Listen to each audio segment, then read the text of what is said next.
వాళ్ళు అజ్ఞానులాగా వ్యవహరిస్తా ఉంటారు కదా వాళ్ళు. 4 రెండవ రకం నరాధములు నాస్తికులు. ఆసురి స్వభావం, రాక్షస స్వభావము, నాస్తికులు, భగవంతుడిని నమ్మని వాళ్ళు. 4 రకం వాళ్ళు భగవంతుడి ఆశ్రయంకు రారు. వాళ్ళు భగవంతుడి యొక్క మాయ ఆశ్రయాన్ని తీసుకుంటారు. కానీ ఇప్పుడు ఈరోజు చర్చిస్తున్న వాళ్ళు పుణ్యాత్ములు భగవత్ ఆశ్రయానికి వస్తారు. మరి ఇప్పుడు మీరు అందరూ ఏ కేటగిరీలోకి వస్తారు? ఏ 4 రకాల దాంట్లోకి వస్తారు?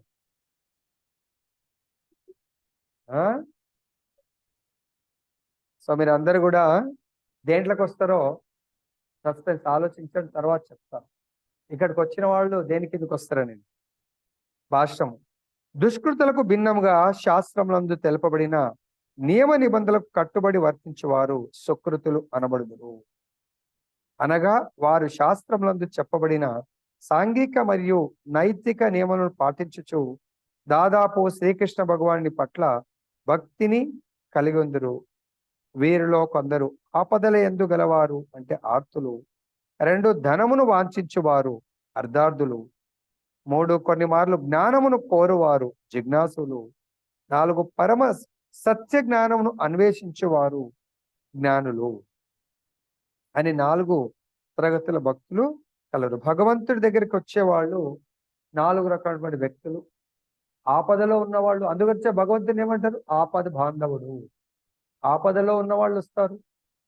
ధనాన్ని కోరుకునే వాళ్ళు, పేరు ప్రతిష్ట ధన సంపత్తి సో ఈ రకంగా ఎవరైతే కోరుకుంటారో వాళ్ళు వస్తారు. 3 జిజ్ఞాసులు, తర్వాత 4 జ్ఞానం. జిజ్ఞాసులు అంటే జ్ఞానాన్ని అన్వేషించేవారు, జ్ఞానులు అంటే పరతత్వ జ్ఞానాన్ని తెలుసుకున్నవారు. పరతత్వ జ్ఞానం గురించి తెలుసు కానీ ప్రాక్టికల్ అప్లికేషన్ పార్ట్ ఉండదు వాళ్ళ దగ్గర, అప్లై చేయరు. మంగళారతి యొక్క పుణ్య ఫలితం తెలుసు, లేవరు, చేయలేరు. జపం యొక్క పుణ్య ఫలితం తెలుసు, 16 మాలలు చేయలేరు. భగవద్గీత యొక్క స్వాధ్యాయం గురించి తెలుసు, అంటే చదివితే ఏం ఫలితం, చేయరు. ఇది వినడం వల్ల ఎంత గొప్ప పుణ్యం అంటే మనకు లాభం జరగబోతుంది తెలుసు, వినరు. నేను ఎందుకు వినాలా? సాధు సాంగత్యం యొక్క ఫలితం తెలుసు కానీ సాధు సాంగత్యం తీసుకోదు. పొద్దున సాధు సాంగత్యం తీసుకోవడం వల్ల ఏం జరిగింది? హరిపాల్కు ఆయనకు భగవద్ దర్శనం దేని కొరకు జరిగింది? హరిపాల్ అనే భక్తుడికి, బ్రాహ్మణ భక్తుడికి భగవద్ దర్శనం, ద్వారకాధీశ్ దర్శనం. ద్వారకా టెంపుల్ కాదు, స్వయం ద్వారకాధీశ్ యొక్క రుక్మిణి ద్వారకాధీశ్ దర్శనం దొరికింది. విన్నారా అరుణమాతజీ? పొద్దున మీరు దర్శనం చేసుకున్నారా? పొద్దున ద్వారక యొక్క దర్శనము, భగవంతుడు వచ్చాడు దర్శనం ఇవ్వడానికి. మేమందరం ద్వారక పోలేదు, స్వయం భగవంతుడు రుక్మిణిని తీసుకొని వచ్చాడు. మీరు దర్శనం చేసుకున్నారా? మరి ఎవరెవరు దర్శనం చేసుకున్నారు? పొద్దున భగవంతుడి యొక్క ద్వారకాధీశ్ దర్శనం దొరికింది. మాతయ్యలు ఎవరు దర్శనం చేసుకున్నారా? పొద్దున రుక్మిణి ద్వారకాధీశ్ ఎందుకు చేసుకోలేదు? మరి మీకు ఇవ్వలేదా? భగవంతుడు మా అందరికి ఇచ్చిండు, స్వయంగా ఒక సేట్ లాగా వచ్చిండు మారువేషంలో, తర్వాత స్వయం ప్రకటిత దర్శనం ఇచ్చిండు మా అందరికి. మరి అందు గురించే దర్శనం దొరకాలంటే గురువు గారి ద్వారా ప్రయాణం చేస్తూ ఉంటే, అంతేనా? శ్రవణం రూపంలో దర్శనం అయింది, తర్వాత ఒకరోజు నయనానంద దర్శనం ఖచ్చితంగా దొరుకుతుంది. ఫస్ట్ శ్రవణ దర్శనం కావాలి, అంతేనా? శ్రవణ దర్శనం లేనిది ఈ యొక్క చక్షువులకు దర్శనం దొరకదు. మీకు అయిందా రమేష్ ప్రభుజీ? దొరకలేదా? పొద్దున దొరికిందా? Very good. మీకు కృష్ణ ప్రభుజీ, ఆయన కొత్త భక్తుడు, 2 months అయింది, ద్వారకాధీశ్ దర్శనం దొరికిపోయింది. ఆయన దొరికిందా లేదా? రుక్మిణి ద్వారకాధీశ్ ఏడికెళ్ళి వెళ్ళి టెంపుల్ చూసి వస్తాం, టెంపుల్ కొంచెం సేపు అనుకుంటాం. స్వయం భగవంతుడు ప్రకటితమైందో ఆ భక్తుడికి. దేనివల్ల భక్తుడికి దర్శనం దొరికింది? కారణం సాధువులను సేవించడం వల్ల. సాధువులను సేవించే వల్ల భగవంతుడు స్వయం ద్వారకా రుక్మిణి ప్రకటితమైనరు. గంగ ఈ భూమి మీద ఎలా ప్రకటితమైంది? భగీరథుడి యొక్క గొప్ప తపస్సు వల్ల భూమి మీద ప్రకటితమైంది. డైరెక్ట్ భూమి మీదకి వచ్చిందా? రాలేదు. ఎవరి దగ్గరికి వచ్చింది? మహాభక్తుడు శివుడి దగ్గరికి వచ్చింది, శివుడి ద్వారా ప్రకటించింది. కాబట్టి మనం కూడా సాధువులను సేవించాలనే సంకల్పం పెట్టుకుంటే, ఎవరైతే సాధువుని సేవించాలనుకుంటారో ఫస్ట్ వాళ్ళకి దర్శనం దొరుకుతుంది. వాళ్ళ ద్వారా, ఆయన ద్వారా ఇంకెవరెవరికి దర్శనం దొరికింది? ఆ హరిపాల్ ద్వారా ఇంకెవరికి దొరికింది? వాళ్ళ భార్య. ఎంత అదృష్టవంతురాలు! ప్రభువు నా ఒక్కడికి దర్శనం ఇస్తారు. మీరు ఈరోజు నాకు దర్శనం ఇవ్వడానికి ఈ గొప్ప కార్యంలో సగభాగం నా యొక్క ధర్మపత్ని అనేటువంటి భార్య యొక్క షేర్ ఉంది. ఆమెకు దర్శనం ఇవ్వకపోతే నేను న్యాయం చేసేవాడిని కాదు. కాబట్టి దయచేసి నా భార్యకు దర్శనం ఇవ్వండి అని కోరుకోవడం వల్ల భగవంతుడు ఆ భార్యకు దర్శనం ఇస్తాడు. అంతేకాకుండా ప్రభు మా ఆశ్రమంలో ఆశ్రయం తీసుకున్నటువంటి సాధువులందరికీ కూడా దర్శనం ఇవ్వండి. భక్తుడి కోరిక భగవంతుడి యొక్క అనుగ్రహము. భక్తుడి కోరికను భగవంతుడు ఎప్పుడు కూడా అనుగ్రహిస్తాడు. ఆయన కోరిక మేరకు భార్యకు ద్వారకాధీశ దర్శనం దొరికింది. అంతేకాకుండా సాధువులందరికీ కూడా దర్శనం దొరికింది. కాబట్టి సాధు సంఘంలోనే మనకు భగవద్ దర్శనం దొరుకుతుంది. కానీ చాలా మంది మిస్ అవుతా ఉన్నారు కదా మాతాజీ. ఏం చేస్తారు ఆ టైంలో? మరి దర్శనం దొరకకపోవడానికి కారణం ఏముంటుందమ్మా? ఇంట్లో పని చేసుకోండి. నేను ఈరోజే మా మాతాజీ వాళ్ళ కూతురు చెప్పిన, అమ్మ ఒక 1500 పెడితే మంచి స్పీకర్ వస్తుందమ్మా. స్పీకర్ పెట్టుడి, ఛార్జ్ పెట్టండి, నడుస్తూనే ఉంటుంది. ఇంట్లో ఉన్న చీమా దోమ కూడా దర్శనం దొరుకుతుందంట. చీమా దోమలకు దర్శనము మీరు ఇప్పించిన వాళ్ళు అవుతారు. దేనివల్ల? భగవంతుడి యొక్క కథ అమృతం వల్ల. అది కూడా ప్రాబ్లమా? మొబైల్ పట్టుకోకండి, కూర్చోకండి, మొబైల్ అక్కడ పెట్టండి, స్పీకర్ పెట్టండి. భగవత్ కథామృతం చెప్తున్నాడు. ఇంకా ఇట్టి వారు వివిధ పరిస్థితులు ఎందు దేవాదేవుని సేవించుటకు వస్తురు. తమ సేవకు ప్రతిఫలమును కోరి ఉండుటచే వాస్తవమునకు వారు శుద్ధ భక్తులు కాజాలరు. ఈ 4 రకాలైన వ్యక్తులు శుద్ధ భక్తులు కాలేరు. ఎందుకు? భగవంతుని స్వలాభం గురించి ఎవరైతే కోరిక కోరుతారో వాళ్ళు శుద్ధ భక్తులు కాలేరు. వాళ్ళు లేనాదేనా బిజినెస్ డీలింగ్. నేను ఇది ఇస్తే నాకు ఇది అర్థమైందా? భగవంతుడితో అలాంటి బిజినెస్ టైప్ సేవ చేయకండి. నిస్వార్థమైన సేవ చేయండి. దానికి భగవంతుడు ప్రసన్నమవుతాడు. శుద్ధ భక్తి అనేది కాంక్షలు మరియు వాంఛలకు అతీతమైనది. శుద్ధ భక్తి అనేది ఎటువంటిది? కోరికలకు, తర్వాత ఇవన్నీ మన యొక్క దేహపూరితమైనటువంటి కోరికలకు అతీతమైంది శుద్ధ భక్తి. ఆల్రెడీ భక్తుడు ఏం కోరుకుంటాడో భాగవతంలో మనం నేర్చుకున్నాం. ఏం కోరుకుంటాడు భక్తుడు? నిజమైన శుద్ధ భక్తులు భగవంతుని ఏం కోరుకుంటారు?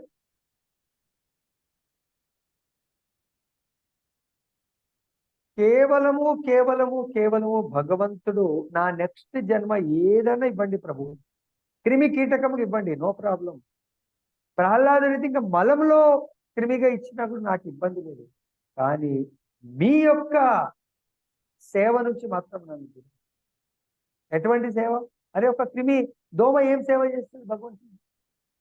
ఒక చీమ ఏం సేవ చేస్తుంది? క్రిమి కీటకముగా అంటున్నారు, మరి ఏం సేవ? ఒక లక్క పురుగు బియ్యంలో, అదేం సేవ చేస్తుంది? భగవంతుడి సేవ ఏం చేయగలుగుతుంది చెప్పండి? అంటే నాకు శుద్ధ భక్తుడి ఇంట్లో జన్మనివ్వు. శుద్ధ భక్తుడు దోమగా ఉంటే దోమల్ని శుద్ధ భక్తుడు చంపడు, చీమల్ని చంపడు, ఈగల్ని చంపడు. శుద్ధ భక్తుడు ఇలా తీసేస్తాడు. శ్రీపాద్ మహారాజ్ చెప్తారు ఒకసారి, అరే చంపకండి చంపకండి, వాటికి కూడా అధికారం జీవించేది. ఓకే, ఇంత బ్లడ్ ఉంది, నువ్వు ఎవరికో బ్లడ్ డొనేట్ చేస్తూ ఉంటావు అప్పుడప్పుడు 6 నెలలకు ఒకసారి. ఓన్లీ పాపం ఎప్పుడన్నా అది కూడా జీవించాలి కదా కదా. తప్పకుండా ఏదో అనేసేయండి కావాలని అని చెప్తా ఉంటారు ఉత్తమ భక్తులు. కాబట్టి అటువంటి భక్తుల ఇంట్లో నాకు జన్మనివ్వండి. ఎందుకు? భక్తుల ఇంట్లో ఏం నడుస్తుందని? వేరే వాళ్ళ ఇంట్లో లేనిదేంటి, భక్తుల ఇంట్లో ఉన్నదేంటి? భక్తుడి ఇల్లు, మనం మొన్న భాగవతం వచ్చింది, భక్తుడి ఇంటిని దేంతో పోల్చారు? వైకుంఠంతో. భక్తుడి ఇల్లు వైకుంఠంతో సమానం, లేదా గోలోకంతో సమానం.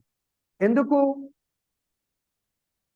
భక్తుడి ఇంట్లో నిత్యము నిరంతరము భగవంతుడి నామ రూప గుణ లీలల శ్రవణ కీర్తన నడుస్తుంది. కాబట్టి అక్కడ ఎటువంటి త్రివిధ తాపాలు ఉండవు, కాల ప్రభావం ఉండదు. కాలం యొక్క ప్రభావం భక్తుడి మీద ఉండదంట. ఆ ప్రభుజీ మన మీద ఉండదా? భక్తుడు అంటే మామూలు మనలాంటి భక్తుడు కాదు, శుద్ధ భక్తుడు. శుద్ధ భక్తుడి పైన మృత్యువు, కాలం ఏం చేస్తుంది? కాలము మృత్యు రూపంలో సర్వం హరించి వేస్తుంది. అంతే కదా? ఒకసారి మనకు మృత్యు వచ్చిందంటే ఇంకేముంటుంది? ఏమైనా ఉంటుందా? ఆంజనేయులు ప్రభుజీ, ఎవరికైనా మృత్యు వస్తే బిజినెస్, జాబు, ఇంకా ఫ్యామిలీ ఏమైనా ఉంటాయా? ప్రభుజీ పేరేం పేరు?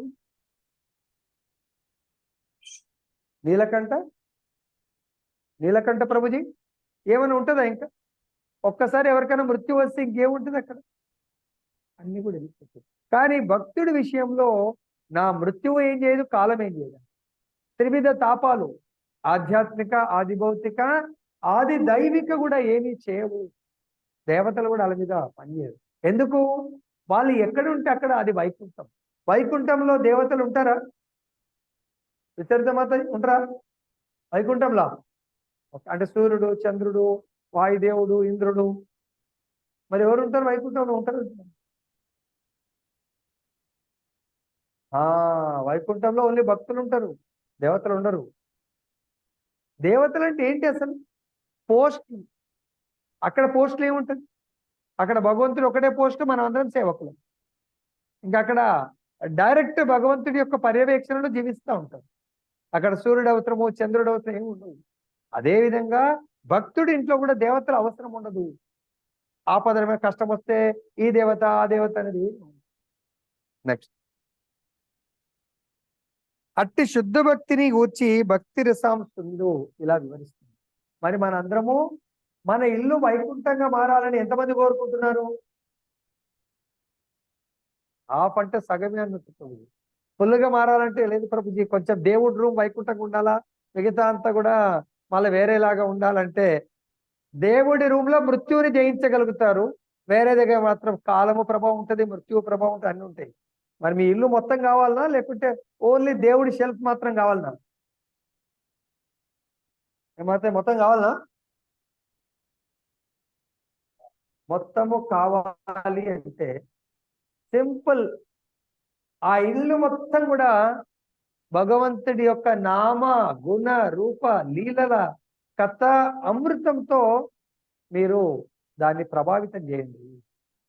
ఇప్పుడు నేను చెప్పేది మొత్తం హాల్ కినబడుతుందా? ఈ హాల్ మొత్తం భగవంతుడి యొక్క గోలోక బృందావనం.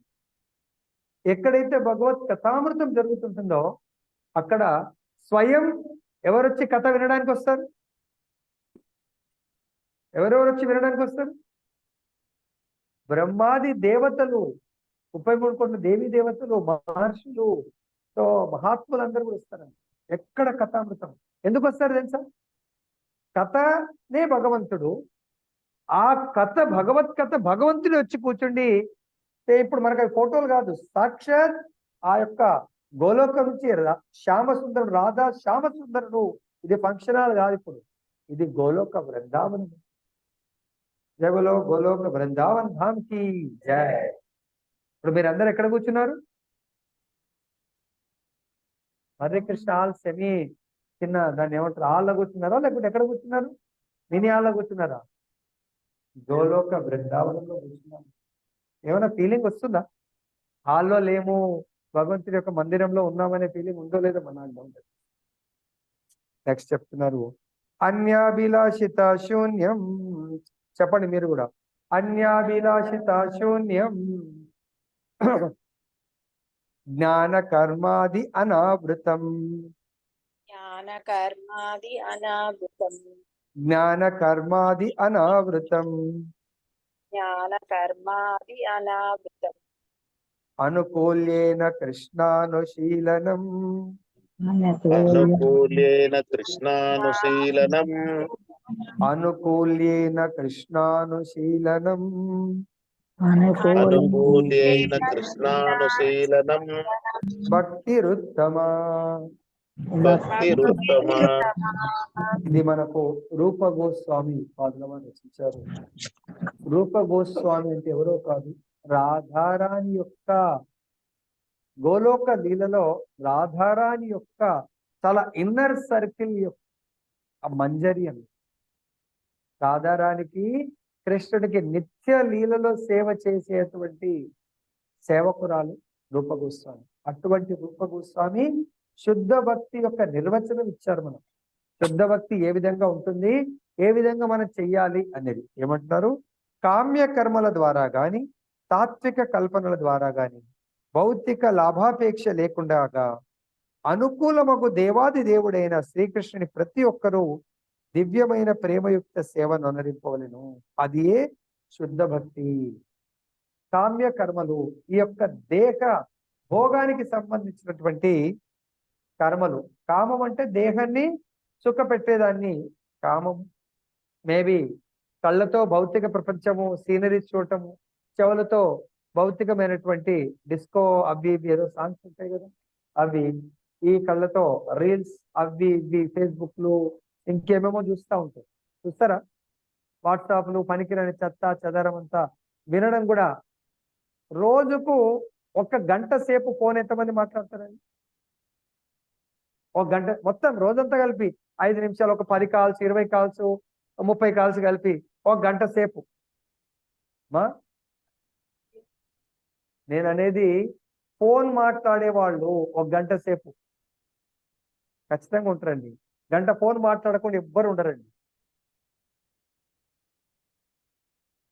భగవత్ సాక్షిగా భగవంతుడు ముందున్నారు, అబద్ధం ఆడొద్దు. భగవంతుని ముందు పెట్టుకొని నేనేమనను నేను. ఎందుకంటే మేము డిపార్ట్మెంట్లో ఉన్నాం కాబట్టి మేమే మాట్లాడతాం ఆనెస్ట్గా. మా సారు నేను ప్రజెంట్ వర్కింగ్ కాబట్టి మేము 150 మందిని డీల్ చేయాలి రోజు. ప్రతి ఒక్కరు కంప్లైంట్ ఇస్తారు, మాట్లాడాలా. సో ఖచ్చితంగా మాట్లాడతామండి. ఫోన్ మాట్లాడకుండా ఎవరు ఉండరండి. ఓకే, ఎవరు మాట్లాడరా? మీరు చాలా గుడ్. గంట సేపు. ఓకే, ఆ గంటలో భగవత్ చర్చ ఎంతసేపు మాట్లాడతారో చూడండి. భగవత్ చర్చ లేకపోతే అది కామ్య కర్మ. బిడ్డతో మాట్లాడతాం, ఏం వండినవు, ఏం వేసినావు, తిన్నవా, లేకపోతే ఇంకేది, ఏమవుతాం, లేకపోతే ఆమంటది ఇంకా ఇంకో ఫ్రెండ్తోని, ఆ ఫ్రెండ్తో, ఈ ఫ్రెండ్తో. మనకు భగవంతుడు నాలుక ఇచ్చింది, భగవంతుడు నామం చేయమని. చెవులు ఇచ్చింది భగవత్ కథామృతం. అది అయిపోయింది. మొబైల్ మాట్లాడతలేరు. ఓకే, చాలా మంచివాళ్ళు మీరందరూ. మొబైల్ ఎంతమంది చేతిలో పెట్టుకుంటారండి?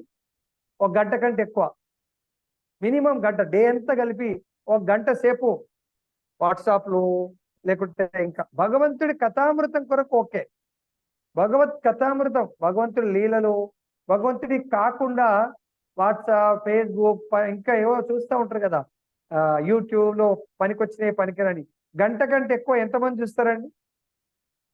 న్యూస్, అక్కడ ఏమైంది, ఇక్కడ ఏమైంది, దేని కొరకు చూస్తారు గంట కంటే ఎక్కువ?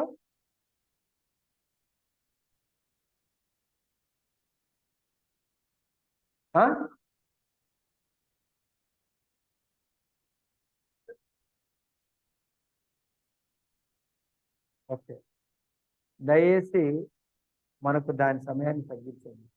అర్థమైందా? మా సార్కి తెలుసు, నేను చూస్తే భక్తులు ఎవరు చూస్తే ఎప్పుడన్నా పని చేసుకుంటూ ఏం వింటుంటాను ప్రభుజీ. నేను నాకు సమయం ఉంటుంది అక్కడ, ఏదైనా వర్క్ చెప్తే వర్క్ చేసుకుంటూ వినుకుంటూ, ఇంకా వేరే వాళ్ళతో పని ఉండదు, డెడికేటెడ్గా పని చేస్తాను కాబట్టి భగవంతుడు ఏమైనా లెక్చర్స్ పెట్టుకుంటాను, వింటూ నా వర్క్ నేను చేసుకుంటాను. దానికి పెద్ద ఆబ్జెక్షన్ ఏముండదు, వర్క్ చేయటం ఇంపార్టెంట్. అంతేనా ప్రభు? మనం మొబైల్ ఆన్ చేస్తే భగవంతుడి గురించి, ఏ శ్లోకం అది? కేవలం భగవంతుడి గురించి చర్చించండి అన్నారు. ఎన్నో శ్లోకం? 10వ అధ్యాయము 9వ శ్లోకం. మచ్చిత్త మద్గత ప్రాణ బోధయంత పరస్పరం కథయంత నిత్యం తుషంతి చ రమంతి చ. భగవంతుడి గురించి చర్చించండి. మీరు కలిసినా చర్చించండి, ఫోన్లో చర్చించండి. సుభద్ర మాతాజీకి ఫోన్ చేస్తుంది మాతాజీ, 10 నిమిషాలు మాట్లాడతాను, నేను పక్కకే వింటుంటా. 10 నిమిషాల ఒక్క నిమిషం అన్నా ఇలా గురూజీ ఏం చెప్పిండని మాతాజీ అడగదు, మా ప్రభుజీ ఇది చెప్పిండని ఆ మాతాజీ చెప్పదు. బాగున్నావా, వస్తావా, కొద్దిసేపు రండి, ఈ పని ఉంది ఆ పని ఉంది, లేదా అంటే కథ అమృతం ఒక్కసారి నాకు అడిగినట్టు వినిపించలే, ఆమె చెప్పినట్టు వినిపించలే. ఈ రోజు ఒక కథ చెప్పిండు గురూజీ, మీరు విన్నారా అంటే అది ఆ ఫోన్ కాల్ వట్టి దండగనంట. ఎందుకు పనికిరాదు ఆ కాల్. నేను వింటూనే ఉంటా అక్కడ పక్క నుంచి. ఇలా క్లాస్ అటెండ్ చేసిందా అడుగు అని నేను అంటా ఉంటా. ఆమె పాపం అడగాలనిపించదు, ఏవో అంటే బిజీ ఉంటుంది, పాపం అడిగితే బాగుండదేమో అని. చూడు దర్శనం చేసుకోలేదంట. నాకు హృదయంలో బాధ అవుతుంది. పాప మా అరుణమాత మాకు రోజు ఎంతో హెల్ప్ చేస్తుంటది, ఇలా దర్శనం మిస్ అయిపోయాయి మా మాతాజీకి అని బాధ అవుతాం. అవునా కదా? నిజమైన భక్తు మా సార్ దర్శనం చేసుకున్నాడు, నేను ఆయనకు నిజమైన అసిస్టెంట్, మా సార్కు దర్శనం చేయించినాడు.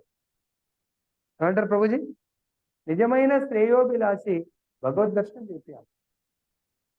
సో కాబట్టి ఇక్కడ మనందరం కూడా, మనకు చాలా సమయం ఉంటుంది జపం చేయడానికి, అది చేయడానికి, కానీ మన ఫోన్, మన టైం అంతా కూడా ఫోన్స్కు, మాటలకు, వాట్సాప్. ఇంకా మొన్న మా రాకేష్ ప్రభు మంచిగా చెప్పిండు, చిన్నపిల్లలకి గేమ్స్ ఆడుతూ ఉంటాం చాలా కదా ప్రభు, వేస్ట్ అదంతా సమయం అంతా. భగవంతుడి యొక్క కథామృతంతో మనకు సమయం చాలా తప్పించారు భగవంతుడు. తర్వాత తాత్విక కల్పన ద్వారా ఈ ఒక్క భగవత్ తత్వం కూడా మన ఓన్ ఇమాజినేషన్, ఇలా ఉండొచ్చు అలా ఉండొచ్చు. సపోజ్ ఎగ్జాంపుల్ ఇమాజినేషన్ అంటే భగవంతుడి యొక్క ఈరోజు ఏముంది, జూలన్ యాత్ర. జూలన్ యాత్ర జనరల్ గా ఏం చేస్తారు తెలుసా? రాధాకృష్ణుల యొక్క ఈ మాసం పేరేంటి? శ్రావణ మాసం, శుక్లపక్షం. రాధారాణి దీన్ని, ఆ పక్షం అయిపోయిందా? పెళ్ళైతే ఇంటికి పంపించేస్తారు చూడు, అదే నడుస్తుందా? అయిపోయింది కదా. సో ఈ మంత్ లో అటు సైడు నార్త్ ఇండియా సైడు తల్లిగారింటికి పంపిస్తారు. అప్పుడు రాధారాణి తన బరసానికి వస్తుంది. అప్పుడు రాధాకృష్ణులు బృందావనం అనే గార్డెన్ లో నూలలో వాళ్ళని, వాళ్ళ సకులందరూ ఊపుతారు. గోపాల్ని కాదు, గోపాల్ని తొట్టెల్లా కృష్ణాష్టమి రోజు ఊపుతారు.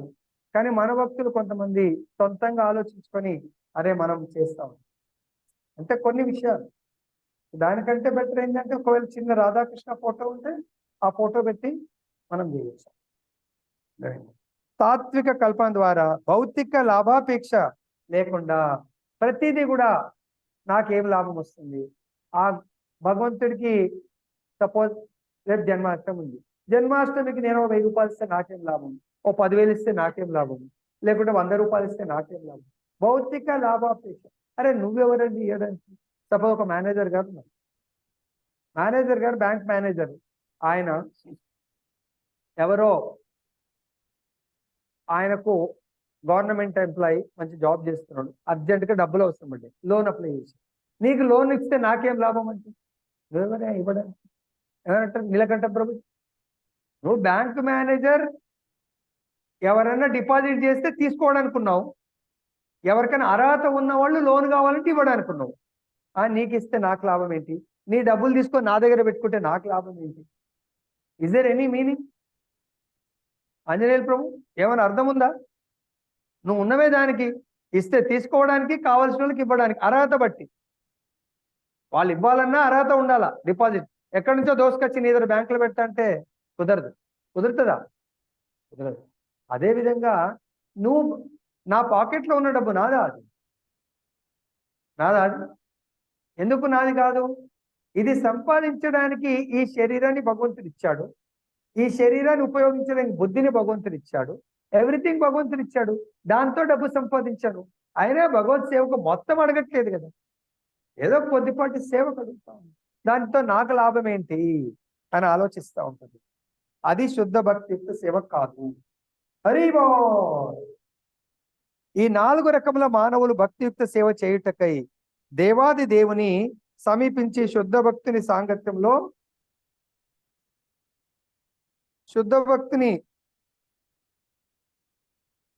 సాంగత్యంలో పూర్తిగా పరిశుద్ధులైన వారు శుద్ధ భక్తులు కాగలరు.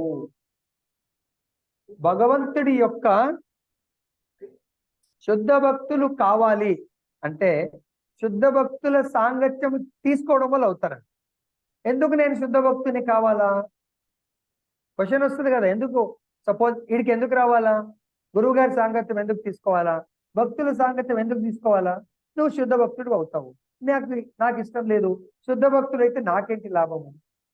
శుద్ధ భక్తుడు అయితే భగవంతుడి యొక్క గోలోక బృందావనంలో నీ నిజధామంలో నివాసము దొరుకుతుంది. ప్రభుజీ మీరు ఇప్పుడే అన్నారు కదా, శుద్ధ భక్తులు గోలోకంలో కోరుకోరు. ఆ శుద్ధ భక్తులు ఎక్కడుంటే అదే గోలోక బృందావనము. శుద్ధ భక్తులు ఎక్కడుంటే అదే గోలోక బృందావనంగా కొలుస్తుంది. నెక్స్ట్, కానీ దుష్టులకు సంబంధించినంత వరకు వారి జీవితములు స్వార్థపూరితము, క్రమరహితము, ఆధ్యాత్మిక గమ్యము లేనందున వారికి భక్తియుక్త సేవ యందు నెలకొనుట గొప్ప కష్టము. భక్తిలో నెలకొనుట కష్టం. ఎవరికి? స్వార్థము. స్వార్థం ఎంతమందికి లేదండి ఇక్కడ? స్వార్థం లేని వాళ్ళు చేయలేవడతలేదు. ఎందుకంటే భగవంతుడి పేరు చెప్పే, ఏదో భగవంతుడి పేరు చెప్పి చేయలేకపోతే ఏం కాకపోతుండే. భగవంతుడు సాక్షిభూతము. మరి చూడండి, స్వార్థం ఉంటే మనం శుద్ధ భక్తులం కాలేము. 2, క్రమరహితము అంటే ఒక డిసిప్లిన్ లైఫ్ ఉండాలి. మేబీ మా సార్ వాళ్ళ దగ్గర డిసిప్లిన్ ఉంటుంది, ఎందుకంటే పోలీస్ డిపార్ట్మెంట్ కొంచెం, అందులో జైల్స్ డిపార్ట్మెంట్ వచ్చారు. దొంగలకే డిసిప్లిన్ నేర్పిస్తారు. ఏమంటారు ప్రభుజీ, డిసిప్లిన్ ఉన్నోడికి ఏమైనా ఫలితం ఉంటుందా? దొంగల్లో డిసిప్లిన్ ఉన్నోడికి తొందరగా రిలీజ్ అయ్యేది ఏదో 1000లో ఒక్కడికో ఒక్కడికి ఏదో ఛాన్స్ ఉంటుంది కదా. వాళ్ళకి మీరే రికమెండ్ చేస్తారు. అంటే ప్రభుత్వానికి మీ నుంచి బేసిక్ జైలు నుంచే పోవాలి కదా అప్లికేషన్. వీడు పలానా వాడు చాలా రిలీజ్ అవ్వడు, చాలా డిసిప్లిన్, నార్మల్ జీవితానికి వీడు అర్హత సంపాదించాడు, చాలా డిసిప్లిన్ గా ఉన్నాడు. ఉంటుందా లేదా? ఉంటుంది ఒక ఆప్షన్ క్రిమినల్స్ కూడా.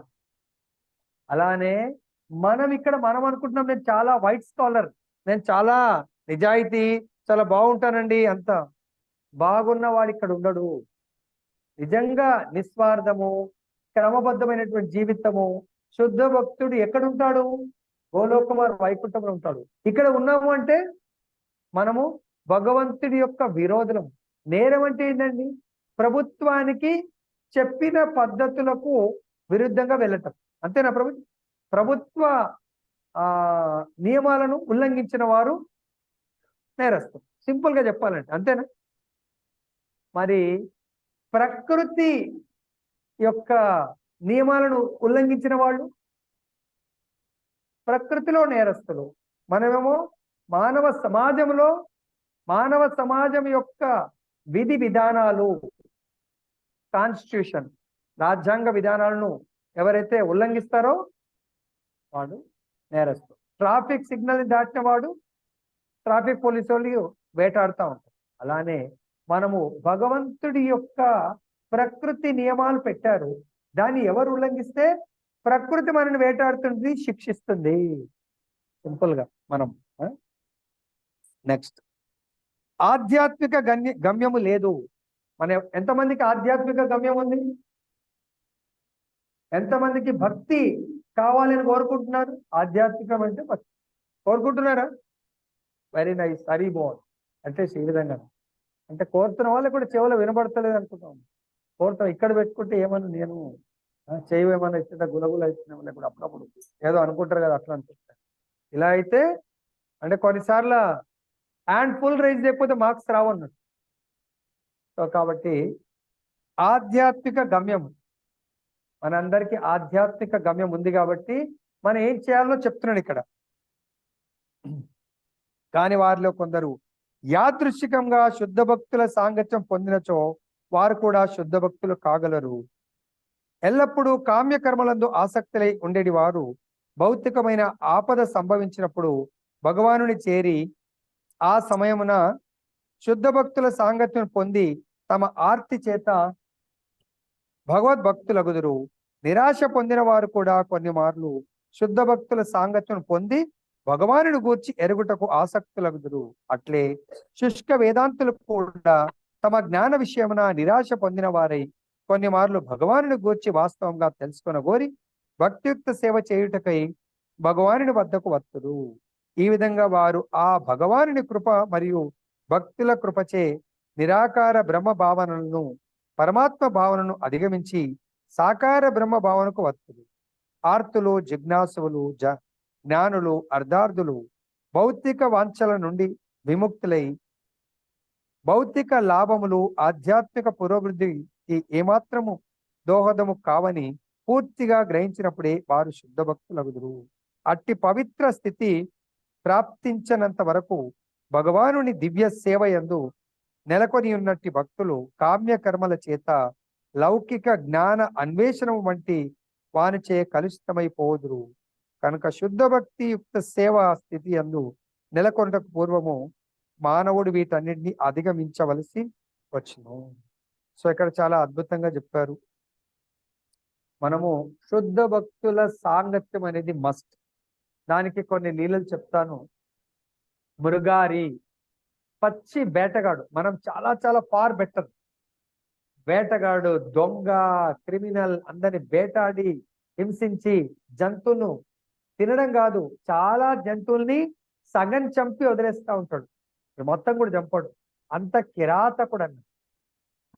అటువంటి మృగారి అడవిలో అలా జీవిస్తూ ఉంటాడు. ఒకసారి నారదుడు ఆకాశ మార్గంలో వెళ్తున్నప్పుడు ఆ అడవిలో చూస్తే చాలా జంతువులు, పక్షులు సగం ఆఫ్ కట్టయి కొట్టుకుంటా ఉన్నాయి. అప్పుడు నారదుడు కిందికి చూసారే, ఇంత దుర్మార్గుడు ఎవడున్నాడు, ఇలా ఆఫ్ చంపేసి చూస్తే అలా అన్ని చాలా జంతువులు ఉన్నాయంట. చూస్తే మృగారి చాలా ఎంజాయ్ చేస్తున్నాడు, అవి కొట్టుకుంటూ ఉంటుంది. అప్పుడు అన్నాడంట నారదుడు తెలిసి, ఏంటయ్యా నువ్వు ఇలా చేస్తున్నావు, చంపితే మొత్తం చంపు, సగం ప్రాణంతో అవి గిలగిల కొట్టుకుంటా ఉంటే ఏంటి ఆనందం అంటే, మా నాన్న నాకు ఇట్లానే నేర్పించిండు, మా వంశ పారంపర్యంలో వస్తుంది అన్నాడట. అరే ఇది నీకు చాలా పాపమయ్యా, నువ్వు కూడా అలాంటి పనిష్మెంట్ అనుభవించాల్సి వస్తుంది. దీన్ని ఏమంటారు, ఏ నేరం అంటారు? ఇందాక అది చెప్పినట్టున్నా కదా, దీన్ని ఏ నేరం అంటారు? ఎటువంటి నియమాలను ఉల్లంఘించినట్టు? ప్రకృతి నియమాలను ఉల్లంఘిస్తే నువ్వు కూడా శిక్షింపవు. ప్రకృతి నియమం ఏంటి? భగవంతుడు అందరూ జీవించడానికి సంపూర్ణ అవకాశాన్ని కల్పించాడు. ప్రభుత్వం కూడా మన అందరూ కూడా ఎవరింట్లో వాళ్ళు, ఎవరి ధర్మం వాళ్ళు పాటిస్తూ జీవించవచ్చు అని చెప్తాడు. భగవంతుడు కూడా అలానే చెప్తాడు. కానీ అన్ని జీవుల్ని చంపి ఒక జీవి తిన్నడంటే వేరు, ఎన్నింటో చంపేస్తావు నువ్వు. అప్పుడు చెప్తాడు నీకు కూడా ఇటువంటిది వస్తుందంటే భయపడిపోతాడు. ఎందుకు నైనా చంపుతున్నావు అంటే, నా ఫ్యామిలీని పోషించడానికి. మరి ఈ పాప ఫలితంలో నీ ఫ్యామిలీ కూడా రెడీగా ఉన్నారా పంచుకోవడానికి? సరే కనుక్కొని వస్తా అంటే, వాళ్ళ భార్య దగ్గరికి వెళ్తే, నీ ధర్మము నన్ను పెళ్లి చేసుకున్నందుకు నువ్వు పోషిస్తున్నావు, నువ్వే ఆ యొక్క పాపాన్ని అనుభవించాలా? సరే పిల్లల దగ్గరికి వెళ్ళాడంట. ఎరా బాబు మిమ్మల్ని పెంచుతున్నాను కదా, ఈ పాపపు వృత్తి చేస్తూ వాళ్ళన్నారంట, అది నీ ధర్మం యాజ్ ఎ తండ్రి, మరి అది నువ్వే అనుభవించాలా? అప్పుడు ఆయనకు మైండ్ బ్లాక్ అవుతుంది. వీళ్ళ గురించి నేను కష్టపడుతుంటే, నా యొక్క నిజమైన నేను పాపం నుంచి బయటపడాలంటే ఇంతకాలం వీళ్ళ కొరకు వీళ్ళెవరు తీసుకోమంటున్నారు? మళ్ళీ నారదుడి దగ్గరికి వచ్చాడంట. ప్రభు వాళ్ళు తీసుకోమంటున్నారు, ఇప్పుడు ఏమన్నా సొల్యూషన్ ఉందా? చెప్పాడంట. నీ పూర్వ పాపాలన్నీ పోయేట్టుగా నేను చేస్తాను. ఏంటి చెప్పండి అంటే, నువ్వు కేవలము నేను చెప్పిన మంత్రాన్ని జపించు. ఏం చేయమన్నాడు?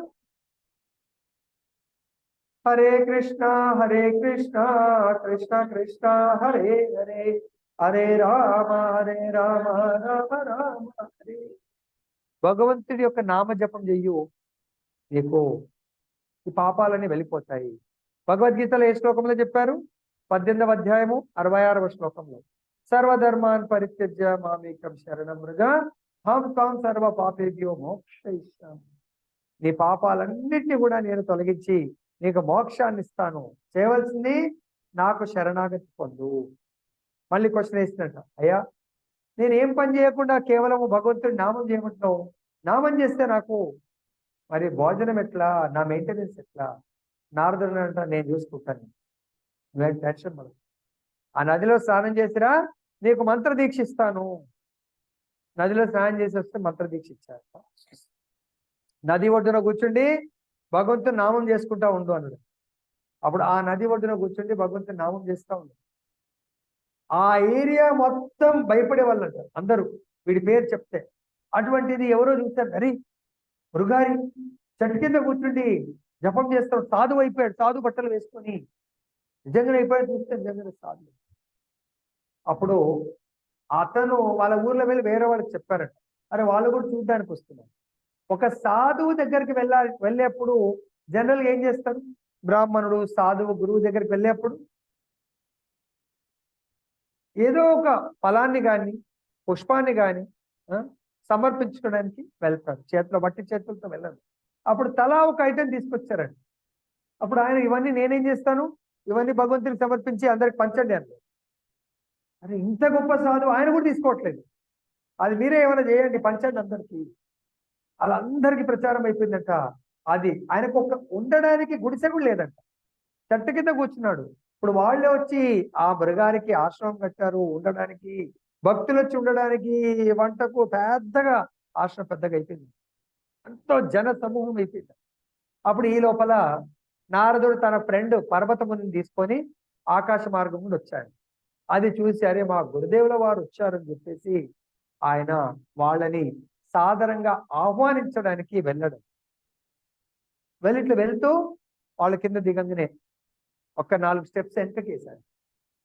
అరే ఇదేంటి మీ శిష్యుడు మనం ఆహ్వానించడానికి వచ్చి వెనకకి వేసి తన దగ్గర ఉన్న కండువాతో ఇలా ఆ భూమి మీద అలా చేసేసి చూస్తుంటే, ఏంది మీ యొక్క శిష్యుడు ఇలా చేస్తున్నాడు, వెనకకి వెళ్ళిపోయాడు అంత అంటే, నువ్వే అడుగు ఏంటి అని అడిగాడు. అలా అని సాష్టాంగ దండవత్ ప్రణామం చేశాడు. ఏ ప్రణామం? మొత్తం ప్రణామం చేసి, ఎందుకు అలా చేశావంటే ఇక్కడ అన్ని స్పీడ్లో నేను వద్దాం అనుకుంటే అన్ని చీమలు ఉన్నాయి, నా కాళ్ళ కింద చీమలు చనిపోతాయేమో ఆ జీవులని, వాటిని పక్కకు జరిపాను అన్నాడు. అప్పుడు చెప్పాడు, ఒకప్పుడు జంతువులను ఇట్లా జంతువుల రక్తం ప్రవహించేది, ఈరోజు ఒక చీమని కూడా చంపడానికి ఆయన ముందుకు రావట్లేదు. ఆ మార్పు దేని వల్ల జరిగింది? కేవలము శుద్ధ భక్తుడైనటువంటి నారదముని సాంగత్యము, నారదముని యొక్క సాంగత్యము ద్వారా ఆయనకి ఏం దొరికింది? భగవత్ సాంగత్యం దొరికింది. భగవత్ సాంగత్యం అంటే భగవంతుడి యొక్క మంత్రము దొరికిందండి. ఇది మరి నారదుడికి ఈ పవర్ ఎక్కడి నుంచి వచ్చింది? మరి నారదుడు కూడా పూర్వ జన్మంలో దాసీపుత్రులాగా ఉంటాడు. నారదుడు 4 సంవత్సరాల ఏజ్లో ఉన్నప్పుడు, తండ్రి చనిపోతాడు చిన్నప్పుడే, 4 సంవత్సరాల ఏజ్లో ఉన్నప్పుడు వీళ్ళు ఒక ఆశ్రమంలో సేవ చేస్తూ ఉంటారు. వీళ్ళమ్మ ఆ స్వామీజీలకు ఇదే చాతుర్మాస్యంలో వాళ్ళ యొక్క వంట పాత్రలు కడగటము, ఆశ్రమాన్ని ఊడ్చటము, ఇవన్నీ సేవ చేస్తూ ఉంటారు. అనుకోకుండా నారదుడి యొక్క పాస్ట్ లైఫ్ దాసుడుగా ఉంటాడు. ఆమె పాము కాటుతో చనిపోతుంది. అప్పుడు అంత చిన్న బాలుడు నారదుడు ఏడవలేదంట. ఏం చేశాడు శంకర్ ప్రభుజీ? లేడు ప్రభుజీ, ఓకే. తల్లి చనిపోతే ఏడవలేదంట నారదుడు. ఏం చేశాడు? చిన్న బాలుడు, జనరల్ గా ఇంత చిన్న పిల్లవాడు తల్లి చనిపోతే ఎట్లుంటది? ఏడుస్తాడా లేదా? ఏం చేశాడు ఆయన? ఏం చేశాడు గుర్తుందా? నారదుడి వల్ల తల్లి చనిపోతే, కృష్ణుడు నాకు చాలా మేలు చేశాడు. ఎందుకు? అమ్మ ఇటు పోతే వద్దంటది, అటు పోతే వద్దంటది, వీళ్ళు ఎంబడ వెళ్తా అంటే వద్దంటది, ఈ సేవ చేస్తా అంటే వద్దంటది. ఇప్పుడు నేను ఈ సాధువులతో కలిసి వాళ్ళతో వెళ్ళిపోవచ్చు నేను. అప్పుడు వాళ్ళకి సేవ చేస్తూ వాళ్ళు తిన్న తర్వాత ఆ ఎంగిలి మెతుకులు ఉచ్చిష్ట ప్రసాదం తిన్నాడంట. తింటూ వాళ్ళకి సేవ చేయడం వల్ల నెక్స్ట్ జన్మ నారదుడి పోస్ట్ వచ్చింది, నారద పదవి వచ్చింది. దేనివల్ల? కేవలం సాధు సంతుల యొక్క చాతుర్మాస్య సాంగత్యము, అంతేకాకుండా వాళ్ళ యొక్క సేవ వల్ల. మరి మనకు కూడా ఆ విధమైన ఉత్తమ సాధువులాగా ఉత్తమ భక్తుడి జన్మ ఎంతమంది కావాలనుకుంటున్నారు? కావాలనా? మరి కావాలంటే ఇప్పుడు సొల్యూషన్ తెలిసింది అనుకుంటా కదా కృష్ణ ప్రభు. ఏం చేయాలా కావాలంటే? ఈ లైఫ్ లో ఉత్తమ భక్తుడిగా అవుతాము, నెక్స్ట్ లైఫ్ లో కూడా ఉత్తమ సాధు భక్తుడు కావాలంటే ఏం చేయాలి మనం ఈ లైఫ్ లో? తెలుసుకోవాలనా? మనం కూడా పిలిచినాం ఆఫీస్లో చాలా మంది. Everybody is busy. దానికే భగవద్గీతలో ఏ శ్లోకంలో చెప్తారు? మనుష్యానాం సహస్రేషు, వేల మందిలో ఒక్కడికే అర్థమవుతుంది. ఆ అర్థమైన వాళ్ళలో ఒక్కడే తనను పొందుతాడు. అందరికి ఛాన్స్ ఉండదు. కాబట్టి జై బలో సాధు సంఖ్య జై. అయిపోయింది అనుభవం. గ్రంథరా శ్రీమద్ భగవద్గీతకి జై. ఇప్పుడు మనము జూలన్ యాత్ర ఫెస్టివల్ కు ముందు ఆర్తి చేద్దాము. ఈ జూలన్ యాత్ర ఫెస్టివల్ ఎక్కడ జరుగుతుందంటే, భగవంతుడు ద్వారకలో భగవంతుని ద్వారకాధీశ్ అంటారు. అయోధ్యలో భగవంతుడు రామచంద్రుడు తన యొక్క ఏమంటారు సీతమ్మ వారితో అక్కడ కూడా అద్భుతమైన లీలలు చేస్తూ ఉంటాడు. అదే కృష్ణ భగవానుడు బృందావన బ్రజమండల్లో భగవంతుడు అద్భుతమైనటువంటి అనంతమైనటువంటి లీలలు చేస్తూ ఉంటారు. ఆ లీలల్లో ముఖ్యమైన లీల శ్రీమతి రాధారాణితో తన యొక్క ప్రియమైనటువంటి సకులల్లో మనకు ఉపదేశామృతంలో కూడా ఉంది. భక్తుల్లోకెల్లా ఉత్తమమైనటువంటి భక్తులు ఎవరు అంటే మనకు ఉపదేశామృతంలో ఉంది కదా. మామూలుగా ప్రదేశం గురించి కూడా ప్రాముఖ్యత ఉంది.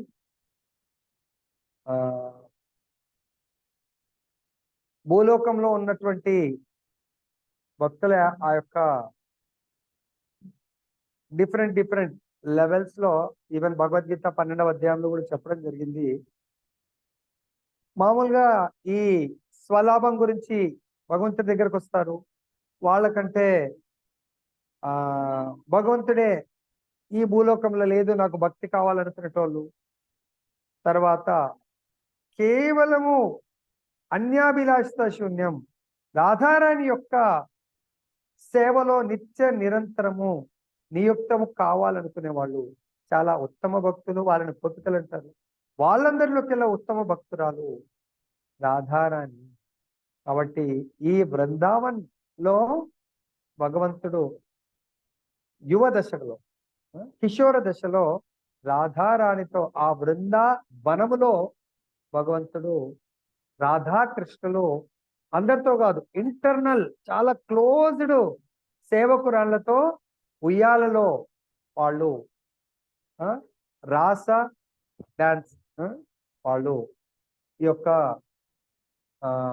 జూలన్ యాత్ర అంటే ఈ జూలలో ఆ సేవకురాళ్ళందరూ కూడా రాధారాణిని, కృష్ణుడు కూడా ఊపుతూ చేస్తాడు.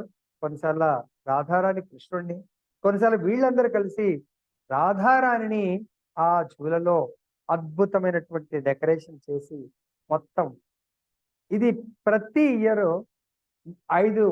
4 రోజులు జరుగుతుందని. శ్రావణ మాసం, చతుర్మాసం, శ్రావణ మాసం, శుక్లపక్షంలో ఏకాదశి పుత్రోద ఏకాదశి నుంచి ఎప్పటి వరకు? పౌర్ణిమ, బలరాం పౌర్ణిమ వరకు జరుగుతుంది. మరి మన జూమ్ భక్తులకు చాలా మందికి ఐడియా ఉందో లేదు తెలియదు. మేము మొదటి నుంచి ఎప్పుడైతే ఈ కృష్ణ కాన్షియస్ వచ్చామో, ఎందుకంటే టెంపుల్ తో అటాచ్మెంట్ ఉండేది. టెంపుల్ ఏ ఫెస్టివల్ చేసినా దానికి ఫిజికల్ గా వెళ్తుండే. అప్పట్లో ఆన్లైన్ లేదు. 98లో ఉందా ఆన్లైన్? 2000లో ఉందా? మేము వచ్చినప్పుడు 98. ఫిజికల్ ఎంత దూరం అని ఉండు, ఈ 4 రోజులు ఖచ్చితంగా వెళ్తుండే. మరి మనం ఒక్కరోజు ఫెస్టివల్ చేస్తున్నాం. చాలా మంది ఓకే రాని వాళ్ళు అట్లీస్ట్ ఆన్లైన్ లో చూడండి. మీరు వేరే అవుట్ ఆఫ్ స్టేషన్ నుండి మీకు దగ్గరగా ఉన్న ప్రదేశంలో వెళ్ళి అటెండ్ చేయండి. ఓకే. సో కాబట్టి ఇప్పుడు మనం ఎక్కడైతే రాధాకృష్ణుల జూలన్ యాత్ర జరుగుతుందో అది సామాన్య ప్రదేశం కాదంట. అది స్వయం బ్రజభూమితో సమానం అని చెప్తున్నా, బృందావనంతో సమానం అని చెప్తున్నాను. కాబట్టి ఎక్కడ రాధాకృష్ణుల ఈరోజు ఏం చేస్తున్నాం మనం? రాధాకృష్ణుల యొక్క జూలైన్ యాత్ర అంటే ఈ ప్రదేశం అంతా దేంతో సమానము? బృందావనంతో సమానము. కాబట్టి ఈరోజు మనం బృందావనంలో కూర్చోండి రాధాకృష్ణుల యొక్క ఈ లీలను మనము అనుభవించబోతున్నాము. ఇప్పుడు మనం భగవంతుడి యొక్క మొట్టమొదటగా ఆర్తి, నైవేద్యము, తర్వాత అద్భుతమైన, కొంచెం లేట్ అయినా కూడా కంగారు పడకండి, ఈ రోజు మళ్ళీ రాదు, మనం రేపు ఇక్కడ చేయం. ఇంకా నెక్స్ట్ ఇయర్ భగవంతుడి యొక్క అనుగ్రహం ఉంటే మనకు అవకాశం యొక్క మా మాతాజీ అండ్ మేనేజ్మెంట్ వాళ్ళు ఇంకా ఇప్పుడు 50 మంది ఉండొచ్చు.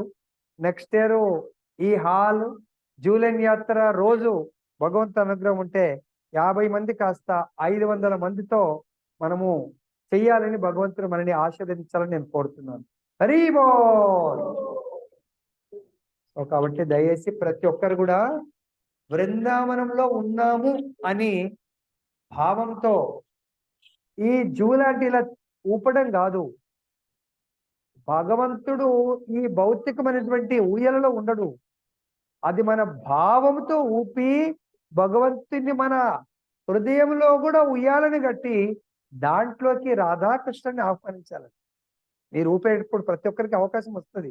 ఊపేటప్పుడు రథయాత్ర ఎట్లనో ఇక్కడ కూడా రాధాకృష్ణుని మీ హృదయ మందిరంలోకి ఆహ్వానించండి. ప్రభు ఈరోజు ఒక్కరోజు అని గురువు గారు చెప్పారు, 365 days నా హృదయ మందిరంలో నేను రతన సింహాసనంతో కూడుకున్నటువంటి ఊయలను భావంతో నిర్మించాను. ఆ భావ మందిరంలో ప్రేమతో నిన్ను సేవించాలనుకుంటున్నాను. దయచేసి నా హృదయం నుంచి వెళ్ళిపోకండి, ప్రతిరోజు నిన్ను ప్రతి క్షణము సేవించాలని నేను ఉవ్విళ్ళూరుతున్నాను. ఆ యొక్క సేవా భాగ్యాన్ని నాకు ప్రసాదించండి అని రాధారమణ్ణి కోరుకోండి. రాధారమణ్ అంటే ఈ సృష్టిలో ఉన్నటువంటి అన్ని విగ్రహ స్వరూపాలు రాధారమణ్లో ఉంటాయి. ముఖ్యంగా 3 రకాలటువంటి సంబంధాలతో విగ్రహాలు ఉంటాయి. ఏంటవి? అయిపోయిందన్న, అయిపోతే 3 రకాలు ఏంటి వారు? ఎవరెవరు? ఒకటి రాధా మదనమోహన్, భగవంతుడి యొక్క పాద పద్మాలు. రాధా గోవింద్,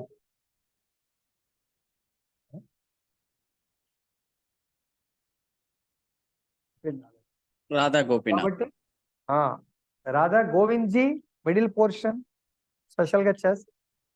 తర్వాత రాధా గోపీనాథ్ భగవంతుడి యొక్క దివ్య మంగళ స్వరూపం. ఈ 3 కలిపి రాధారమణ్. మరి మీరు ఆలోచించండి, మనకు అనుకోకుండానే రాధారమణ బృందావనం నుంచి వచ్చారు మనం. మరి ఆ రాధారమణలో ఎవరెవరు ఉన్నట్టు? సంబంధ, అభిధేయ, ప్రయోజనం. కాబట్టి అటువంటి రాధారమణ్ మీద మనకు అటాచ్మెంట్, ప్రేమ పుట్టాలి. అనుక్షణం మనం ఆయనను దర్శించుకోవాలి. కలలో దర్శించాలా, తర్వాత భావంతో దర్శించండి. ఏ ఒక్కరోజు దర్శనం చేసుకోకపోతే ఆ రోజు దురదృష్టమైన రోజు అనుకోవాలండి. రోజు దర్శనం చేసుకుంటురా? ప్రతిరోజు కోరుకోవాలంట, ప్రభు నాకు ఏమొద్దు, కేవలం మీ దర్శనాన్ని ఇవ్వండి, మీ దర్శనానికి ఎటువంటి ఆటంకాలు రాకుండా నన్ను కాపాడని నేను వేడుకోవాలి. కాబట్టి భగవంతుడి యొక్క దివ్యమంగళ దర్శనంతో మనము గోలోక బృందావనంలో మనం ఎక్కడున్నాం? ఇక్కడ ఈ హాల్ పేరు కూడా ఏంటి? హాల్ పేరు కృష్ణ. చూడండి భగవంతుడు ఎంత అద్భుతమైన కృష్ణ హాల్లో భగవంతుడి యొక్క, కృష్ణుడి యొక్క, రాధా రమణ్ యొక్క దివ్యమైనటువంటి భవ్యమైనటువంటి జూలైన్ యాత్ర సెలబ్రేట్ చేస్తారు. మరి ఇక్కడికి ఫిజికల్ గా వచ్చినా, ఆన్లైన్ చూసినా, ఫిజికల్ గా వచ్చిన వాళ్ళైతే భగవంతుడి ఉయ్యాలను ఊపుతూ ఫిజికల్ గా చేత్తో ఊపొచ్చా? ఆన్లైన్ వాళ్ళు కేవలం ఏం చేయగలుగుతారు? కేవలం చూడగలుగుతారు. కాబట్టి దయచేసి ఫిజికల్ గా రావడానికి వెళ్ళడానికి ప్రయత్నం చేయండి. ఏదైనా కూడా ఫిజికల్ చాలా. ఇప్పుడు ఇందాక సాంగత్యం అన్నాం, దేంతో వస్తుంది? కరోనా కూడా ఫిజికల్ తోనే వచ్చింది. ఆన్లైన్ తో కరోనా ఎవరికైనా వచ్చిందా? నీలకంఠ ప్రభుజీ, మంచైనా చెడైనా కాబట్టి ఇంతటితో నేను ముగిస్తున్నాను. ఆర్తికి రెడీ అయిపోయింది, మనం ఆర్తి చేద్దాం. జై బలో రాధారమణ లాల్ కి జై. జూలన్ యాత్ర మహోత్సవ్ కి జై. జై. సో అందరు కూడా లాస్ట్ వరకు ఉండండి, అద్భుతమైన కీర్తన ఉంటుంది. తర్వాత ఫిజికల్ గా వచ్చి ఆన్లైన్ వాళ్ళకు ఆఫ్లైన్ వాళ్ళకు కీర్తన ఉంటుంది, ఆఫ్లైన్ వాళ్ళకు డాన్స్ కూడా ఉంటుంది. చైతన్య మహాప్రభు 3 చెప్పాడు. ఏంటండి?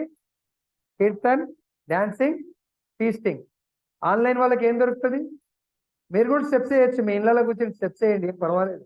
ఇళ్ళల్లో భార్య భర్తలు బిడ్డలు ఉంటే మీరు కూడా ఇంట్లో మాతో పాటు కీర్తన వినుకుంటూ పెద్ద స్పీకర్ పెట్టి డాన్స్ చేయండి, దాన్ని మిస్ చేసుకోకండి. ప్రసాదం అంటారా, మీరు కూడా ఏదో భగవంతుడికి ప్రసాదం పెట్టి మాతో పాటు మీరు కూడా ప్రసాదం తీసుకోండి. ఓకే, అట్లీస్ట్ మీరు కూడా డాన్సింగ్, కీర్తన్, ఫీస్టింగ్ అవుతుంది. కానీ ఫిజికల్ గా ఉంటే ఇటువంటి అవకాశం మళ్ళీ భగవంతుడు ఎప్పుడు ఇవ్వబోతున్నాడు? 26th రోజు ఇవ్వబోతున్నాడు. దయచేసి నా హంబుల్ రిక్వెస్ట్, ఆ రోజు మాత్రం మిస్ చేసుకోవద్దని నేను మిమ్మల్ని వేడుకుంటున్నాను. భగవంతుడి యొక్క ఫిజికల్ దర్శనం ఉంటుంది, దివ్య దర్శనం. సో దాన్ని చేసుకోవాలని కోరుతూ ఇప్పుడు ఆర్తికి మనం ప్రారంభిద్దాము. హరి బోల్.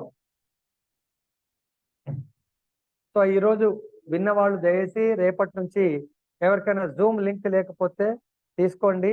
భగవద్ దర్శనం రోజు చేసుకోవాలి అని నేను మిమ్మల్ని ప్రార్థిస్తున్నాను, ఆదేశించట్లేదు. దయచేసి మీ అందరికి కూడా ఈరోజు దర్శనం దొరకలేదని చేయలేపితే నాకు హృదయంలో చాలా బాధ అనిపించింది.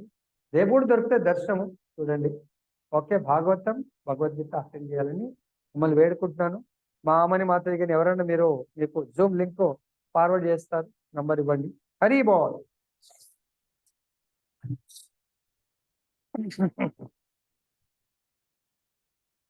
ప్రభుజీ ఎవరిదైనా జూమ్ ఆన్ ఉంటే అందరికి పెట్టండి ప్రభుజీ, చూపించండి.